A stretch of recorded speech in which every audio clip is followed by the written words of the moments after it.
el infanticidio entre los guaraníes y las misiones jesuitas del Paraguay. Esta presentación nos va a permitir desarrollar algunas ideas solamente esbozadas al hablar de los ritos de paso y en particular del cumplimiento del rito de paso del nacimiento. Vamos a utilizar dos elementos de documentación que además exponen el mismo proceso analítico que nos interesa, que es la acción de infanticidio entre los guaraníes. Lo exponen con una caracterización de causas totalmente distinta, pero también hay que tener en cuenta que son dos documentos muy diferentes. Por una parte, un documento es el testimonio de un jesuita que estuvo en las misiones y que narra lo que él ha visto.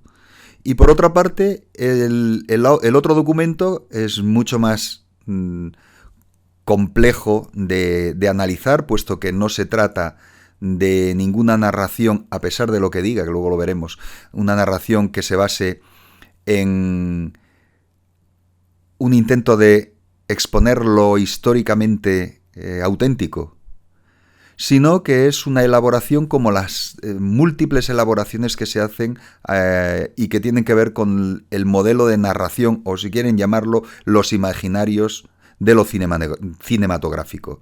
Lo cinematográfico tiene sus propios modos de narración y sus propios modelos imaginarios que lo que buscan principalmente es el impacto. Y por tanto, cuando narran una cuestión, por mucho que digan que lo que están reflejando es la verdad, se trata de una elaboración con unas finalidades determinadas. Entonces vamos a jugar con ese asunto, porque también tiene unas finalidades determinadas el primer documento que vamos a trabajar, que es la narración de este jesuita, Florian Pauque. Y en última instancia lo que vamos a ver detrás de todo es que cualquier narración, cualquier acción de memoria respecto de una situación determinada es una manipulación y por tanto resulta tan extraordinariamente necesario por parte de los analistas sociales el tener presente el contexto en el cual se genera cada narración y también el hecho en sí de que la propia narración tiene esos problemas de base, que son problemas que para lo que a nosotros nos interesa conectan mucho con las cuestiones de religiocentrismo. Cualquier asunto que tenga que ver con las religiones, cualquier narración que produzca lo que nosotros podamos analizar como documentos que tengan que ver con asuntos de religiones, asuntos asociables con las religiones, tiene un nivel de manipulación que tenemos que tener mucho cuidado en evidenciar. Son productos etnocéntricos y productos religiocéntricos. Nos interesa quizá más ahondar en la caracterización religiocéntrica de ese tipo de documentación. Entonces vamos a pasar a revisar la primera documentación que vamos a trabajar, que es la narración de Florian Pauque.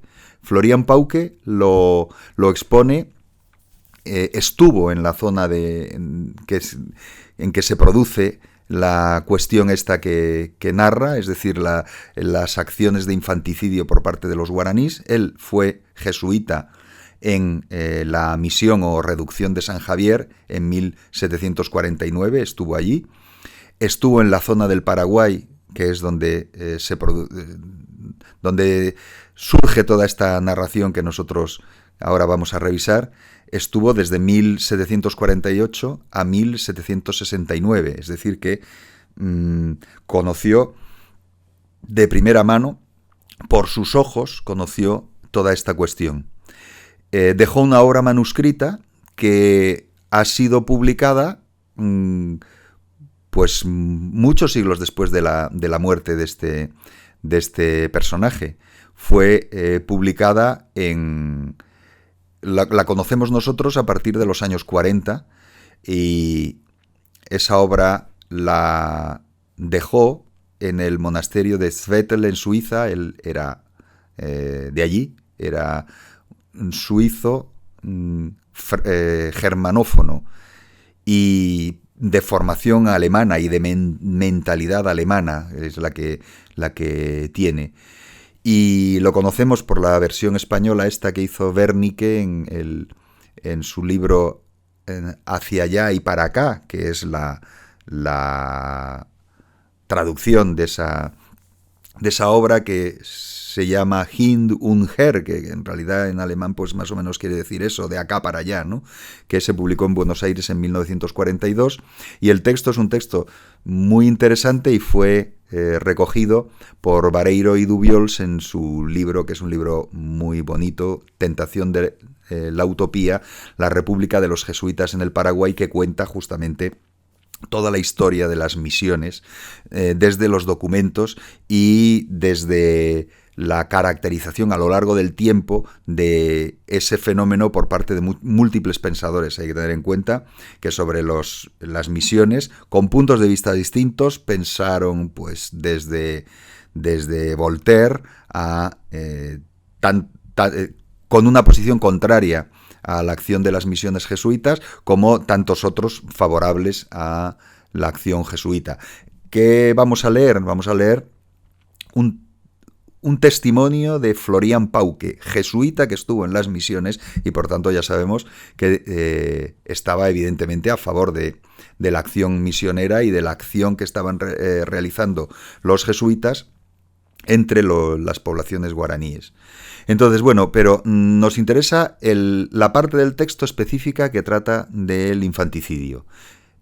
Mentalidad muy alemana, mentalidad muy también, podríamos decir, ilustrada. Es un ilustrado que analiza, pues, casi podríamos decir, bueno, él se toma una posición en algún momento en que le parece horroroso esa práctica, pero casi podríamos verla como la de un cirujano que da las razones una detrás de otra, a pesar de que esté reflejando una actuación que desde su punto de vista y desde el punto de vista de las multitud de culturas entre la que se encuentra la nuestra, es extremadamente reprobable.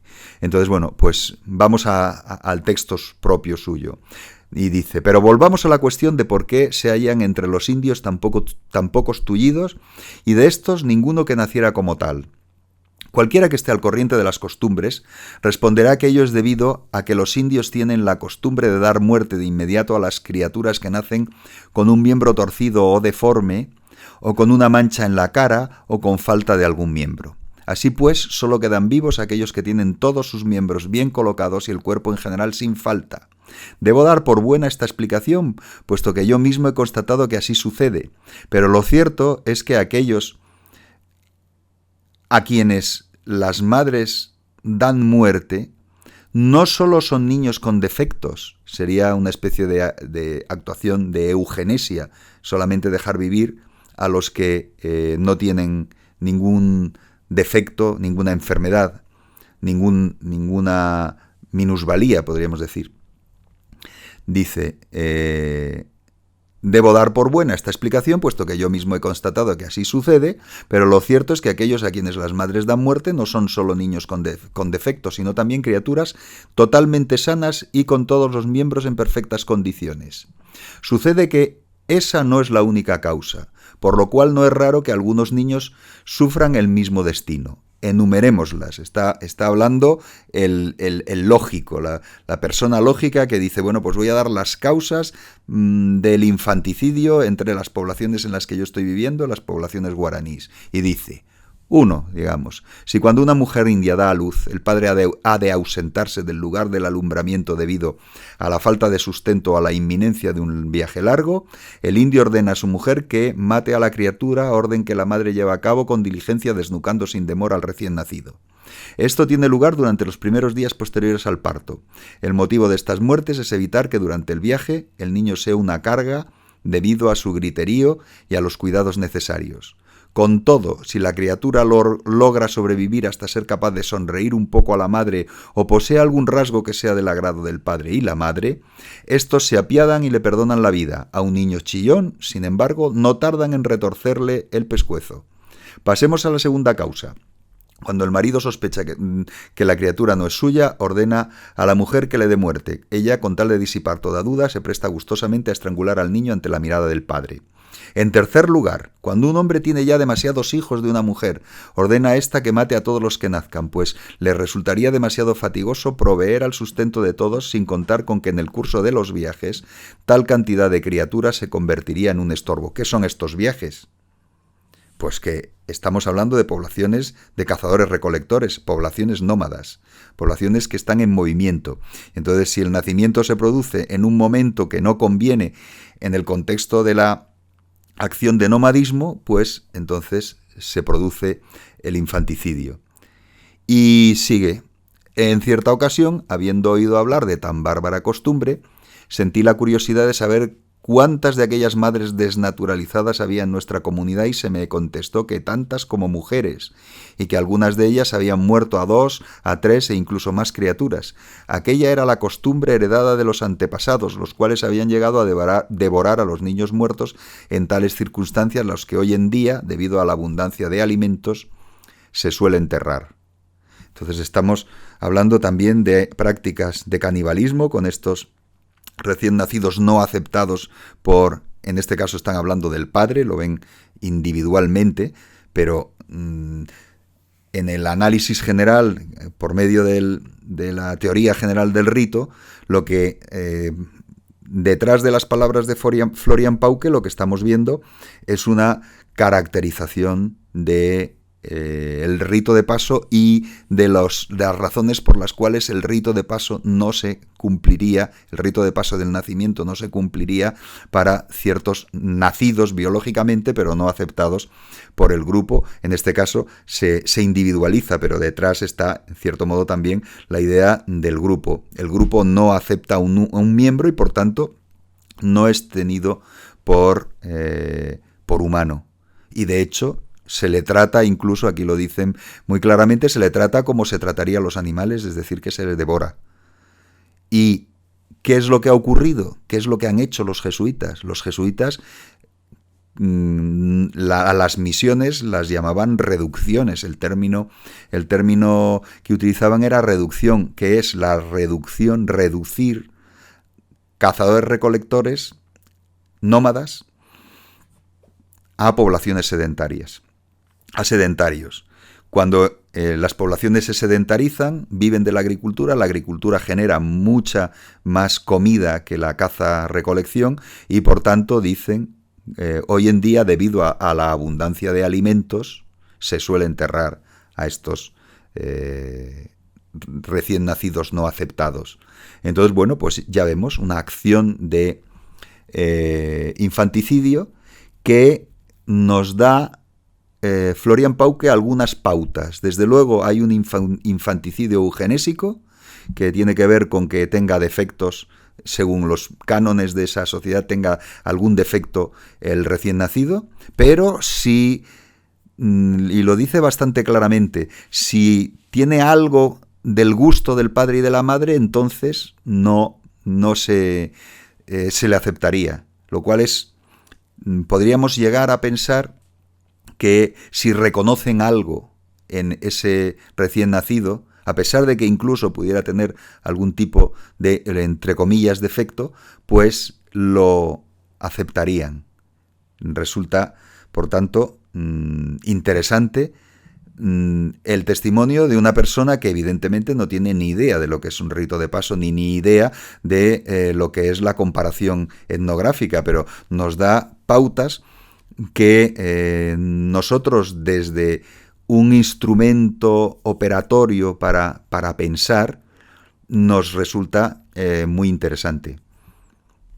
Eugenesia, prácticas eugenésicas, pero con la posibilidad de que si hay algún rasgo que le interese al grupo, aquí lo ponen como el padre y la madre, pero le interese al grupo, pues se aceptaría.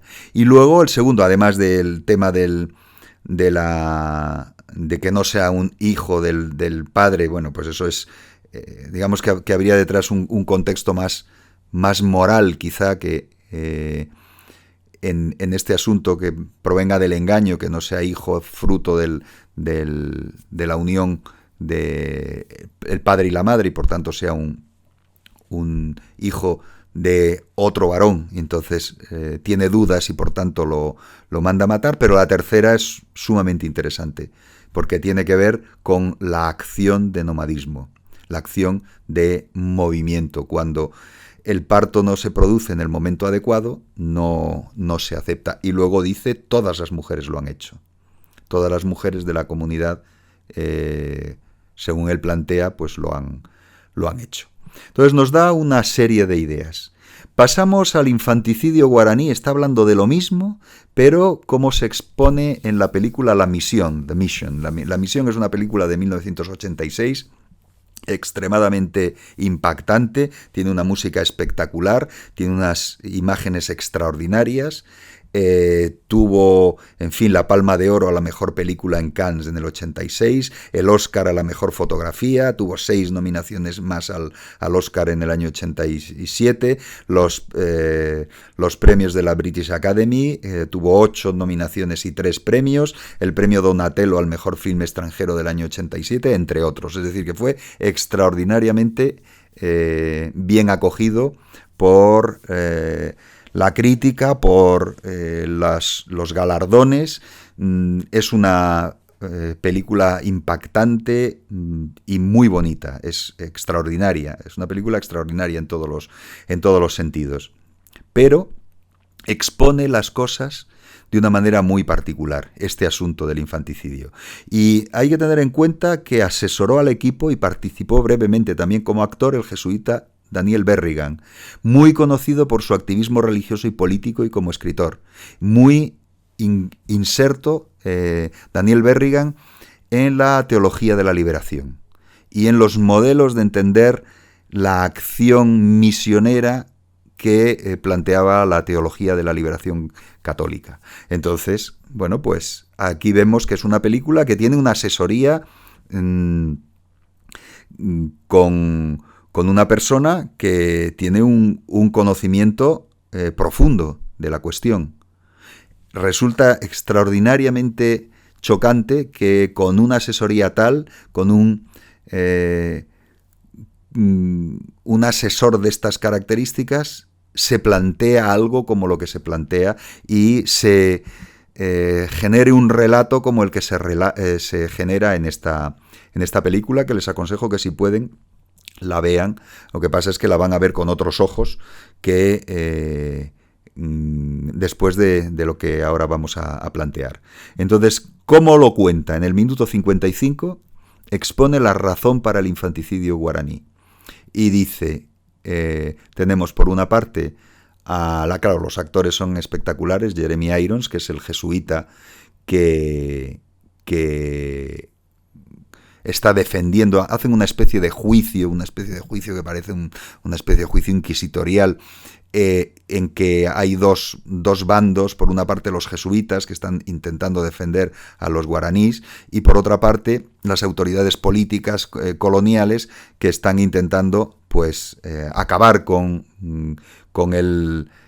una serie de grupos guaraníes o esclavizarlos, lo cual, bueno, pues luego veremos el asunto, ¿no? Y entonces dice lo siguiente.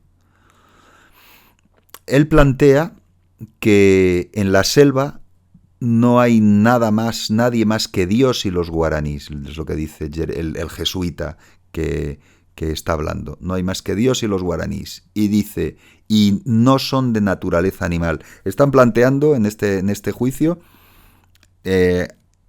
a mediados del 1700, ese sería el contexto histórico,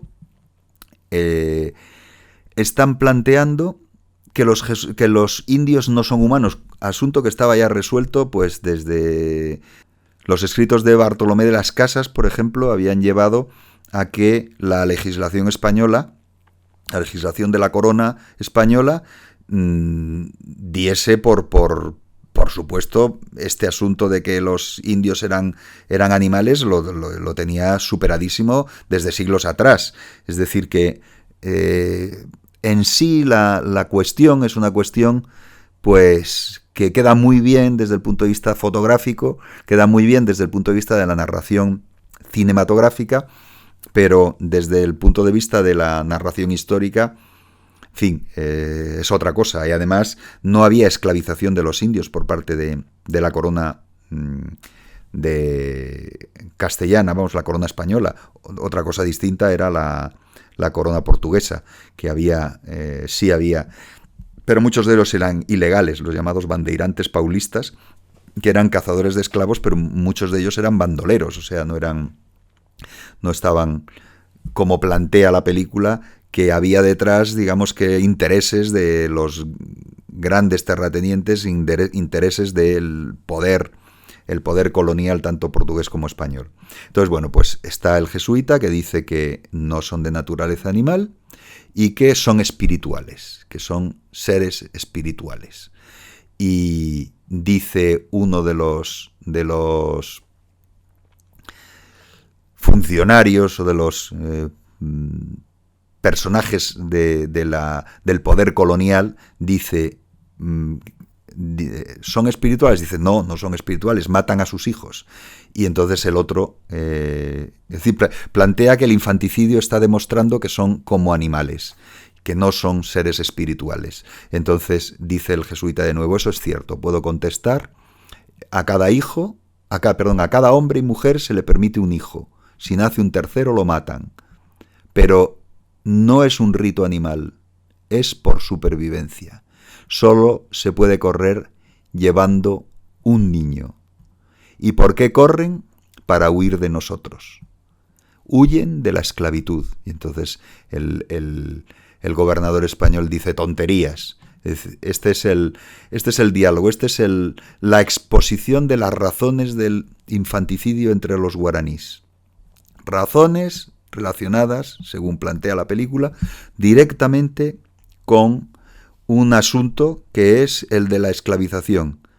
Lo vemos el texto de nuevo, y ellos, los guaraníes, no son de naturaleza animal, son de naturaleza espiritual. Espiritual, dice el otro, matan a sus propias crías. Eso es cierto, puedo contestar a ello. A cada hombre y a cada mujer se le permite tener un hijo. Si nace un tercero lo matan inmediatamente, pero eso no es un rito animal. Es la necesidad de sobrevivir, solo pueden correr llevando un niño cada uno. ¿Y por qué corren? Para huir de nosotros, huyen de la esclavitud. Entonces están planteando una razón del infanticidio que es una razón absolutamente coyuntural. La coyuntura de la acción colonial, la coyuntura de la esclavización. No tiene nada que ver con su costumbre. Así como Florian Pauque nos está diciendo una cosa bien diferente y para nosotros mucho más interesante. Aquella era la costumbre heredada de los antepasados. Nos está hablando de una razón estructural para el infanticidio. Estructural, ¿por qué? Porque tiene que ver con el nomadismo y tiene que ver con el modelo de ritualización del equilibrio de los ritos característicos de estas sociedades nómadas que intentan desarrollar un control antrópico sobre el medio. Eso es una razón estructural. Esto que plantea la película es una razón directamente coyuntural. Y por tanto, claro, el peso de una razón coyuntural es evidentemente mucho menor. ¿Cuál es la finalidad de lo que estamos viendo de estos dos textos? Pues plantear las narraciones diferentes del infanticidio entre la película, que lo enjuicia como una defensa frente a los cazadores de esclavos, es decir, una cuestión coyuntural, y el testimonio de Florian Pauque, del jesuita, que se puede entender en el contexto estructural del infanticidio entre los pueblos cazadores-recolectores y los valores simbólicos del cumplimiento del rito de paso del nacimiento. Por tanto, sería estructural dentro de esta sociedad. ¿Y qué es lo que nos encontramos? Pues que si se hace una un visionado completo de la película, encontramos muchísimas otras incongruencias o inexactitudes históricas del guión de la misión. El guión de la misión, que tengamos en cuenta que tiene un asesor jesuita detrás que conocía perfectamente la situación, y a pesar de todo, pues aparecen toda una serie de asuntos en el relato, como pueden ser la humanidad o no de los indios, asunto diferente de la licitud o no de su esclavización, pero el asunto de la humanidad o no de los indios estaba perfectamente resuelto. La posición de los jesuitas frente a la esclavitud, que en la película aparecen los jesuitas como completamente contrarios a la esclavización, contrarios totalmente al uso de esclavos. Claro, eso choca directamente con lo que conocemos por la historia. La existencia, por ejemplo, de esclavos negros traídos de África trabajando en los colegios jesuitas de la zona. Hacia 1700, que es, digamos que la historia esta está en ese contexto, 1700, 1750, un poco más, hasta 1769, pues se sabe que en 1700 había 1.300 esclavos trabajando para los jesuitas en esa zona como esclavos, es decir, que tenían esclavos negros. Figúrense que en una película de este tipo apareciesen los jesuitas con esclavos negros. Se rompería totalmente la fascinación del juego de buenos y malos que encontramos en la película, que funciona también desde el punto de vista de la narración cinematográfica, pero que claro, que tanto daño hace desde el punto de vista de la historia como tal, ¿no? El papel de los personajes que aparecen ahí, un enviado, en fin, papal, relaciones cordiales entre españoles y portugueses que no eran así, errores en las fechas de la fundación de las misiones que aparece en la película, el exterminio guaraní que aparece en la película es un asunto de un segundo, de un momento, de una batalla que es una batalla totalmente desigual y de exterminio, cuando la guerra guaranítica fue larga, desde 1750 a 1756, 2 años de guerra, la llamada guerra guaranítica o guerra de las 7 reducciones, en que en la película aparecen los guaraníes con arcos y flechas y pequeñas lanzas, cuando los guaraníes tenían un ejército, tenían una guerra de guerrillas, tenían hasta armamento pesado. En las misiones jesuitas tenían cañones y, por supuesto, pólvora, armas de fuego, etcétera. Y todo ese... Bueno, ¿y quién dirigía a los guaraníes? Que ahí aparece un cacique guaraní en la película. En realidad estaban dirigidos por un alférez del ejército que había sido del ejército real español, José Tiarayú, CP, que fue el líder de la revuelta guaraní y era un alférez perfectamente... militarizó a los guaraníes que además desde antes tenían tácticas de guerra y habían actuado en distintas circunstancias apoyando a los jesuitas contra las autoridades por medio hasta de ejércitos, porque lo tenían. Y bueno, pues tenemos... Esto lo podemos ver quizá en mayor medida con algunos...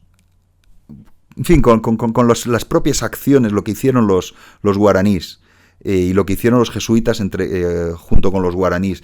Evidentemente, los jesuitas hicieron algo en el mundo este de las reducciones del Paraguay.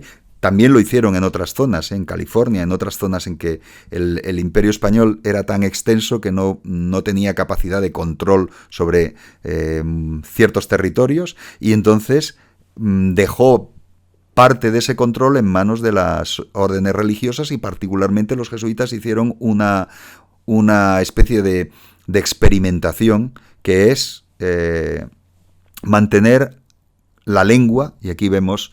esto que tienen ustedes aquí es la gramática guaraní, el arte de la lengua guaraní, que el autor es el padre Antonio Ruiz de Montoya, que es un personaje fundamental, es un jesuita peruano, que estuvo además en la península defendiendo los intereses de los guaraníes, también la capacidad de llevar armas de fuego, que se lo permitieron, etc.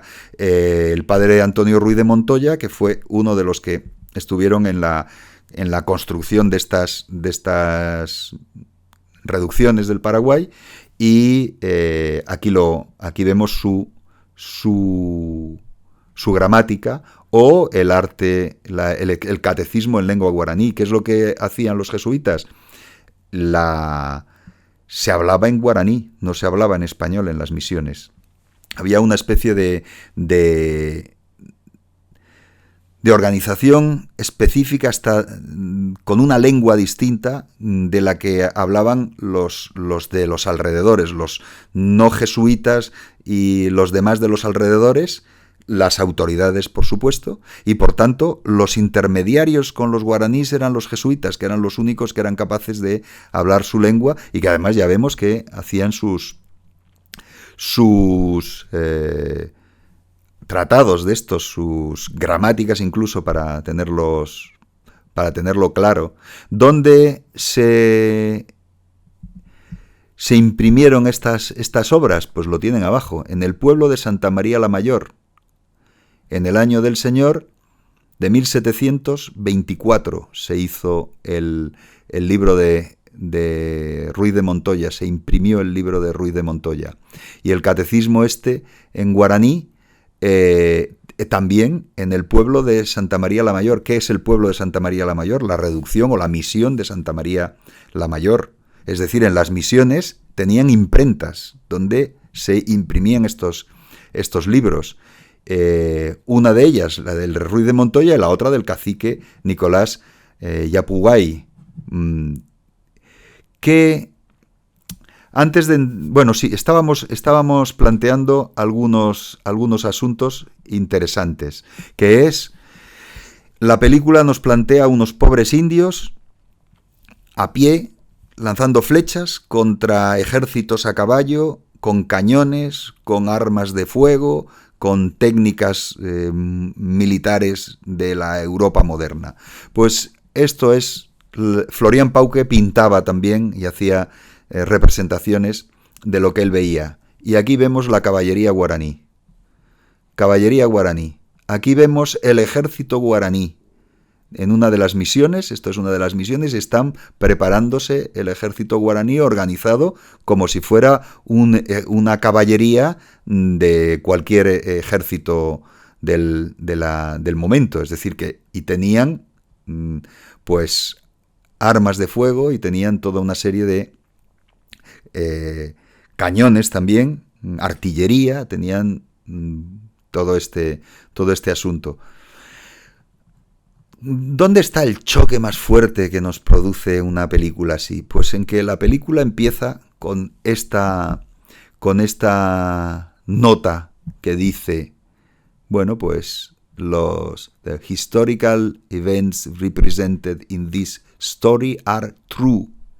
O sea, los hechos históricos representados en esta narración son la verdad o verdaderos, y se produjeron a lo largo de las fronteras entre Argentina, Paraguay y Brasil en el año 1750. Léanlo de nuevo y vean.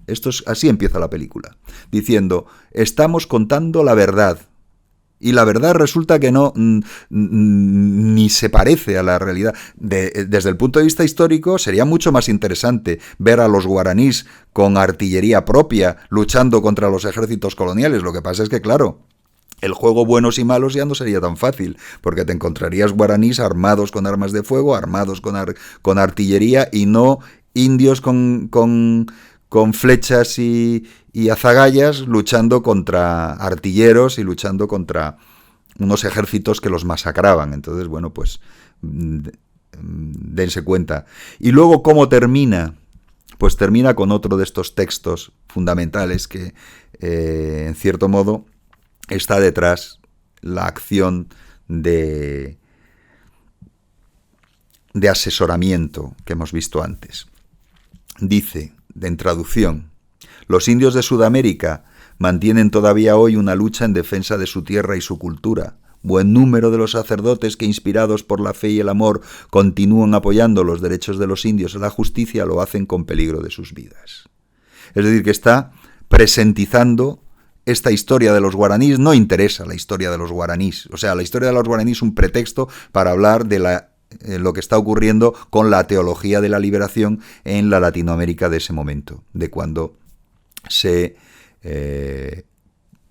filma la película La Misión. O sea que en última instancia es un producto en el contexto del enfrentamiento que hay en ese mundo latinoamericano con el asunto de la teología de la liberación. La teología de la liberación, ¿qué es? Pues la opción preferencial por los pobres, que es un planteamiento que tuvo la Iglesia Católica en toda esta zona y que llevó al apoyo por parte de la Iglesia Católica a los más desfavorecidos, frente a la teología de la prosperidad que planteaban tantos otros, que exponía que Dios a quien prefiere en la teología de la prosperidad al rico. El rico es un preferido de Dios. En cambio, en la teología de la liberación es el pobre el que es el preferido de Dios, y por tanto la necesidad de la liberación de la opresión y de la pobreza, etcétera, etcétera. Entonces, bueno, pues esta es la razón última de esta producción. Si quieren, vemos muy rápidamente una pequeña cronología para centrarnos en lo que estamos hablando. 1534 es la fundación de la Compañía de Jesús, que es una nueva forma de entender el catolicismo, muy en la línea de enfrentarse con el gran choque que es el luteranismo y que es la Reforma. Entonces es como, bueno, está en el contexto de la Contrarreforma, el contexto de la puesta al día del catolicismo frente a las enormes críticas que se estaban produciendo desde la nueva forma de entender el cristianismo, que era lo que ahora llamaríamos cristianismo evangélico, que en ese momento pues se denominaban protestantes, seguidores de Lutero, seguidores de Calvino, seguidores de toda una serie de reformadores religiosos, de la llamada Reforma. Entonces, frente a ese gran choque, surge uno de los instrumentos que surge es la Compañía de Jesús, que funda San Ignacio de Loyola, que es un español. En 1537, la bula del Papa Pablo III por la que se prohíbe la esclavización de los indios. 1537. Bula que prohíbe la esclavización de los indios. Este mismo Papa, 3 años después, aprueba la orden jesuita. Unos años después, en 1556, encontramos jesuitas en Brasil. En 1585, el seminario de los jesuitas en Asunción, que es la ciudad más cercana a la zona de las reducciones o las misiones del Paraguay, en Asunción. 1607 empiezan los jesuitas a llegar a la zona de la Paracuaria, es decir, a la zona donde se instalarían las futuras misiones, en 1607. Y 3 años después se funda la primera misión o reducción, que es la de San Ignacio Guazú. 1629 empiezan las incursiones de los bandeirantes paulistas, de estos bandoleros de la zona brasileña, que se dedican al tráfico de esclavos, pero a muchas otras acciones. Y entonces, bueno, pues empiezan las incursiones de un modo sistemático. Y en 1636, la formación de un ejército de guaraníes instruidos por los jesuitas. En 1638, el Consejo de Indias, que era la autoridad máxima en el Imperio Español, en relación con todo lo que tenía que ver con los territorios extrapeninsulares, americanos, el Consejo de Indias permite a los indios el uso de armas. Y Antonio Ruiz de Montoya, este jesuita que hemos hablado, organiza las primeras misiones y en esta fecha consigue las cédulas del rey en favor de las reducciones y del uso de armas. 1639, bula del Papa Urbano VIII, que prohíbe de nuevo la esclavización de los indios. Es decir, que la Iglesia prohibía la esclavización de los indios. El que hayan tenido que hacer 2 bulas da a entender que efectivamente se seguía esclavizando en algunos casos. Se comienzan a fabricar armas de fuego en las misiones. En 1641 se produce la victoria de los ejércitos guaraníes contra los paulistas, ejércitos guaraníes que ya tienen armas de fuego contra estos bandeirantes. Y se organiza el poder en las reducciones, con un cabildo y un corregidor indígena. Es decir, que los jesuitas incluyen los modelos organizativos de la colonia también en las misiones, con esas formas que eran las formas habituales de corregidores y cabildos. 1642-49, problemas entre los jesuitas y el obispo de Asunción, el obispo Cárdenas de Asunción. ¿Qué hacen los jesuitas? Utilizan tropas guaraníes y toman Asunción con las tropas guaraníes. Tropas guaraníes, por supuesto, caballería, armas de fuego, etc. En 1680, la fundación de San Sacramento, que es el casus belli, que produce toda la cuestión esta que cuentan las misiones del enfrentamiento entre portugueses y españoles por lo que se llamó la guerra guaranítica o guerra de las 7 reducciones, porque 7 reducciones pasaron a Portugal como contrapartida pasó San Sacramento a la corona española. 1700 es la fundación de las últimas reducciones. 1717-1735, la insurrección de los comuneros de Asunción, y los ejércitos guaraníes se inmiscuyen en los conflictos entre los gobernadores, enfrentamientos de los jesuitas con los encomenderos, que son la aristocracia criolla, y los ejércitos jesuitas, que son ejércitos de guaraníes bajo la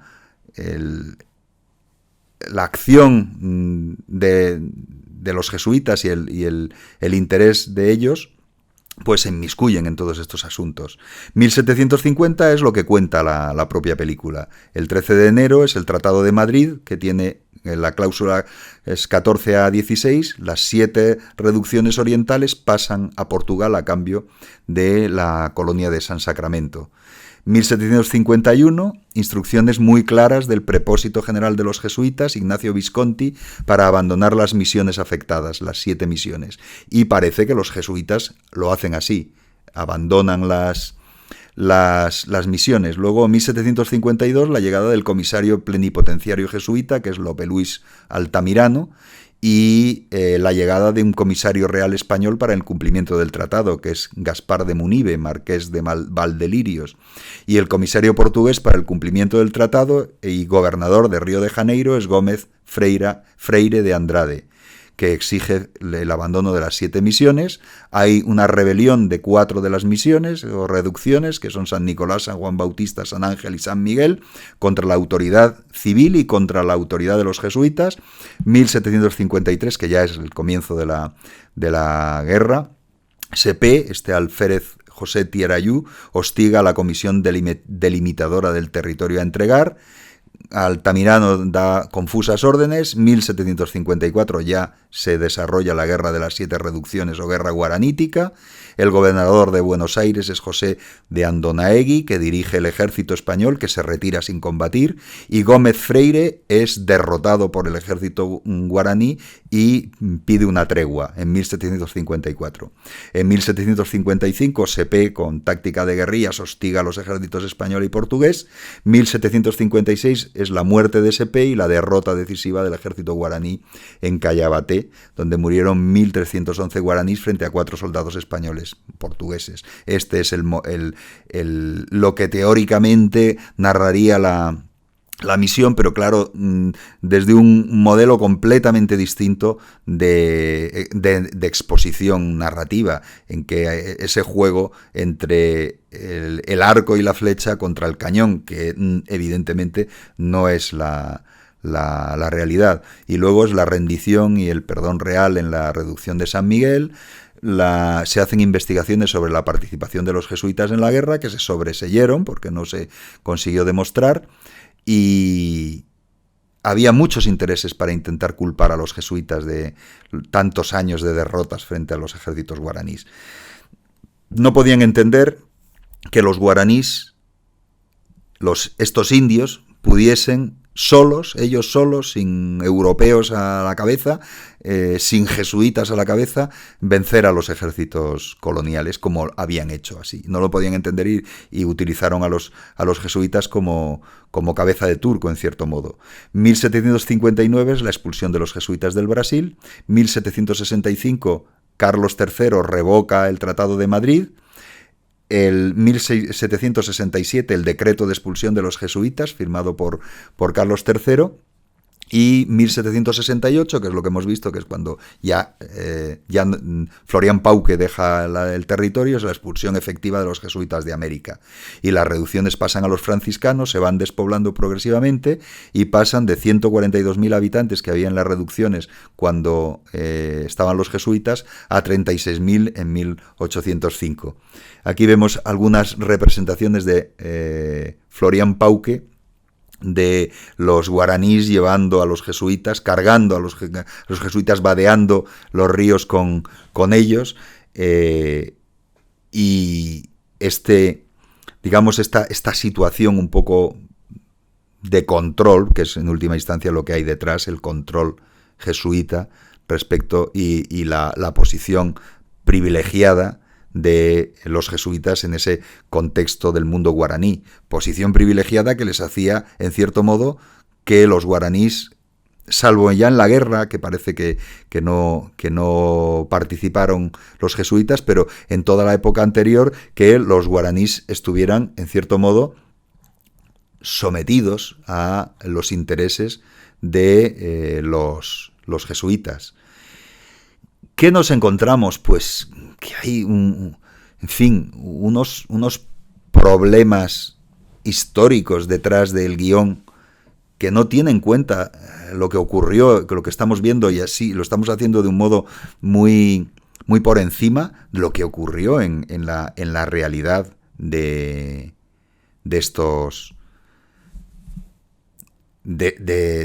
esta situación que nos está contando la película.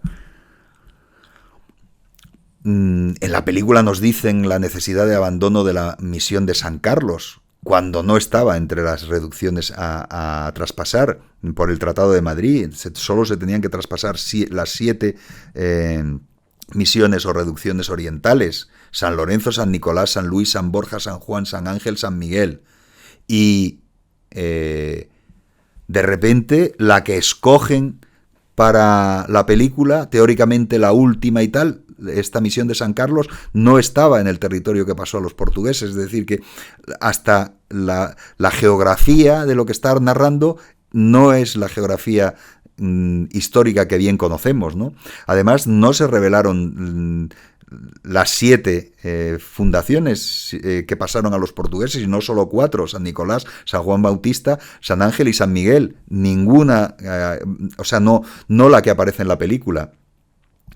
La historia del exterminio guaraní, ya hemos visto que la guerra guaranítica fue muy larga, y la capacidad bélica guaraní, la guerra de guerrillas, el armamento pesado, en fin, tenían todo esto. El exterminio guaraní no fue más que en la última batalla de la Cayabaté, pero antes, durante el liderazgo de este CP, no fue de esa manera. Las armas rudimentarias que aparecen en la película tenían artillería, armas de fuego propias, construidas en las propias misiones, caballería, un ejército bien adiestrado, y es una cuestión abierta hasta hoy. Es lo interesante de este asunto que hemos estado viendo. Por una parte, nos da ese juego del rito de paso y de las razones coyunturales y estructurales, pero por otra parte, nos narra una cuestión abierta hasta hoy.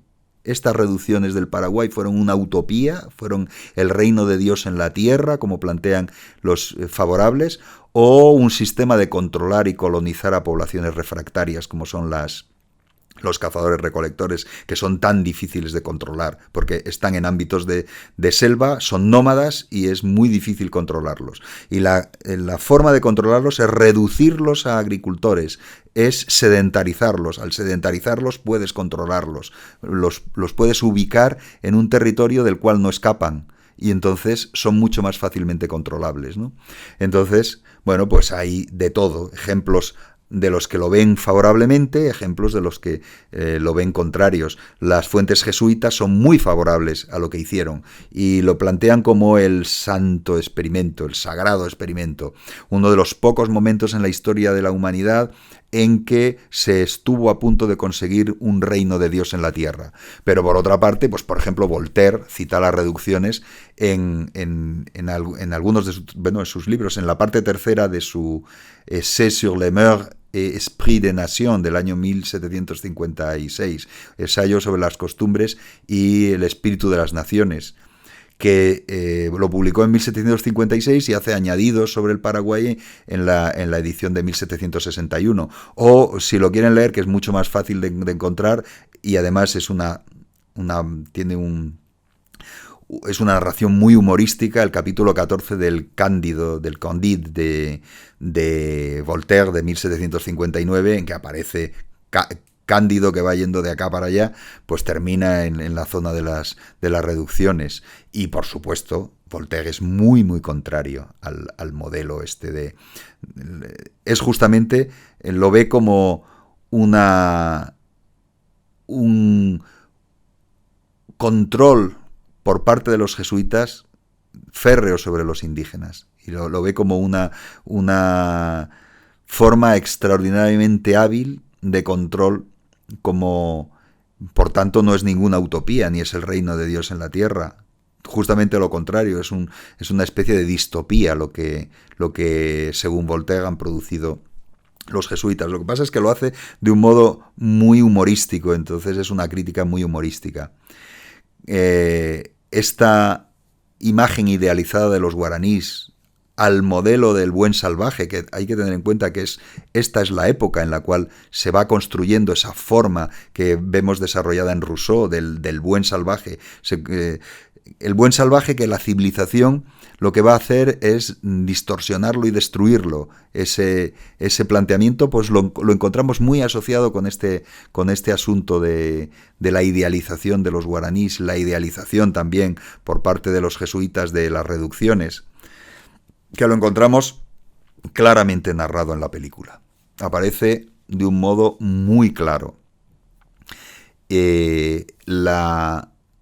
Detrás de esa liberación, pensemos en la teología de la liberación, de esa liberación que están planteando los jesuitas hacia los guaraníes, ese imaginario que estaba detrás de cómo piensa la cuestión de las misiones del Paraguay, de cómo piensa pues el asesor de la película y en general el pensamiento jesuita, cómo se enfrenta a este asunto, pues detrás, o sea, frente a eso nos encontramos otros que plantean la subordinación del guaraní reducido, del guaraní sedentarizado en misiones. ¿Subordinación a quién? A los cuatro poderes.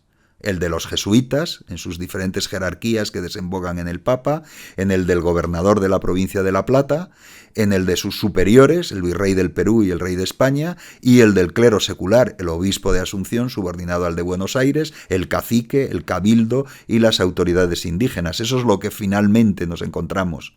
Frente a la utopía del reino de Dios en la tierra, nos encontramos el guaraní, de repente, que pasa de estar en el contexto de un modelo de caza-recolección de pequeños grupos a entrar en esta situación tras su reducción, tras su sedentarización y el sometimiento a tantos poderes, ¿no?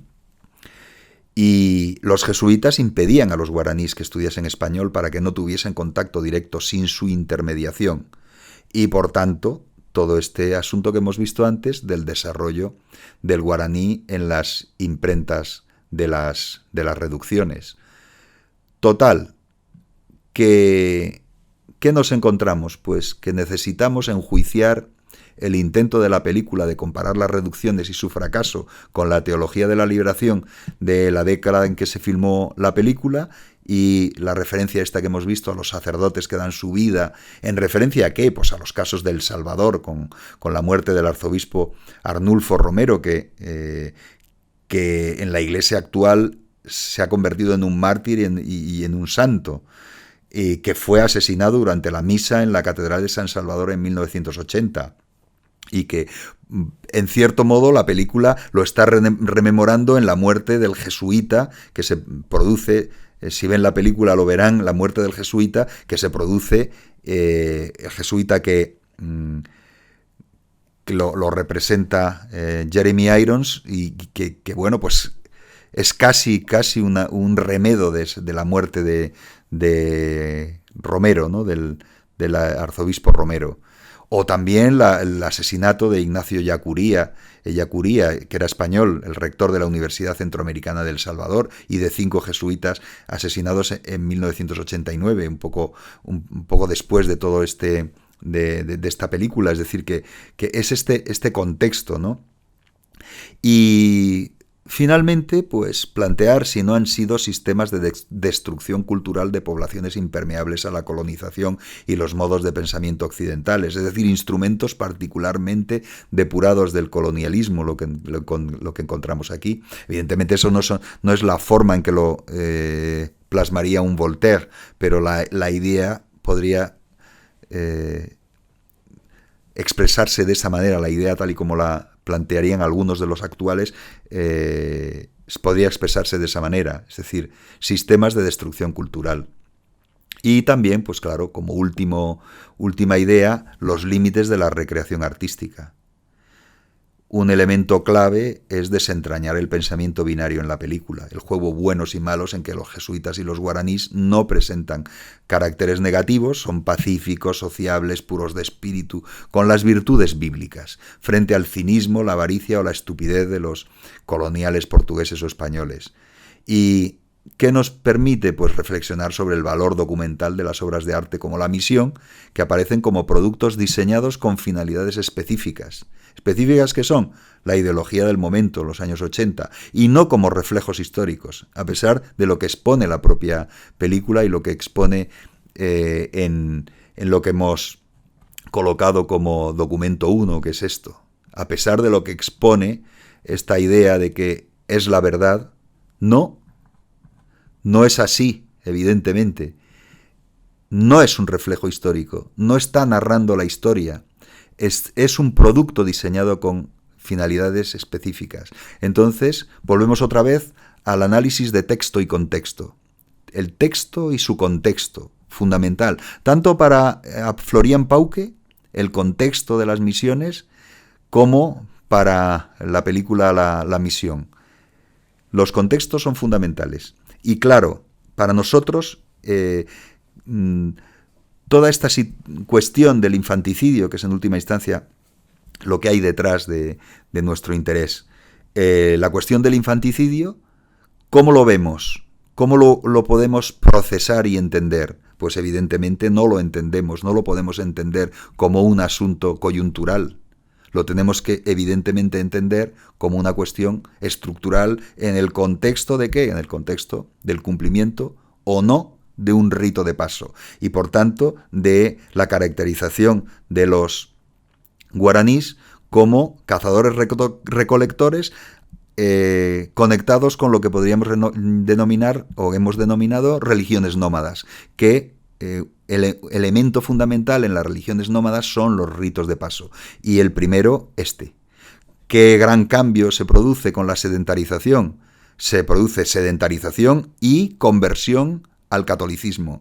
Y en el catolicismo los ritos de paso se organizan de otra manera. El rito de paso del nacimiento, bautismo con unas características específicas. Y las demás igual, rito matrimonial, rito funerario. Y un modelo distinto, puesto que evidentemente es una religión, son religiones diferentes, el cristianismo y las que tenían los guaraníes en estos que son guaraníes nómadas, esas religiones nómadas basadas en el cumplimiento de los ritos de paso.